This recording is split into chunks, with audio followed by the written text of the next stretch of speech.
கருமாரியம்மன். செங்கல்பட்டு கதை. பண்டைய காலத்தில செங்கல்பட்டு சுற்றியிருந்த கிராமங்கள் பசுமையாக விளங்கி வந்தன. வயல்கள் பசும்புல்லால் பசுமையாக, குளங்கள் தண்ணீரால் நிரம்பியிருந்தன. ஆனால் ஒரு நாள் வானம் கருகி மழை பெய்யாமல் போனது. வாரங்கள் மாதங்களாய் போனாலும் ஒரு துளி மழையும் பெய்யவில்லை.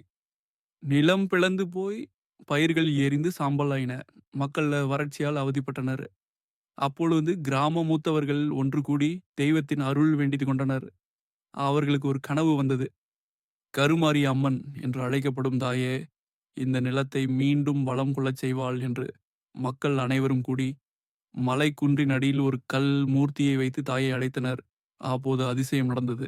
வானம் கருமேகமாய் அடைத்தது. சின்ன மின்னல்களும் ஒலித்தன. சில நாட்களில் பேரிடியாக காத்திருந்த மழை பொழிந்தது. வயல்கள் மீண்டும் பசுமையாகின. அந்த நாள் முதல் மக்கள் அம்மனை கருமாரி அம்மன் என்று வழிபடத் தொடங்கினர். கரு என்றால் மேகம், மழை. மாரி என்றால் தெய்வசக்தி. மழை கொடுத்து உலகை வாழ வைக்கும் தெய்வமாகவே அம்மனை பார்த்தார்கள். காலம் சென்ற பின் மக்கள் அம்மனுக்கு அழகான சன்னதி கட்டினர். கும்பாபிஷேகம் செய்து தினமும் பூஜை செய்து வந்தனர். இங்கு அம்மன் அருள் வடிவமாகவும் கோபகோலமாகவும் இருக்கிறார். நோயால் அவதிப்படும் மக்கள் அம்மனிடம் வந்து வேண்டினால் குணமடைந்த சம்பவங்கள் பல நடந்துள்ளன.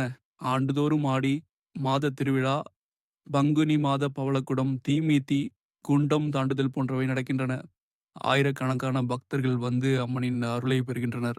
இன்று வந்து செங்கல்பட்டு கருமாரி அம்மன் கோவில் தாயின் கருணையும் ஆற்றலையும் உணர்த்தும் மிகப்பெரிய சக்தி நிலமாக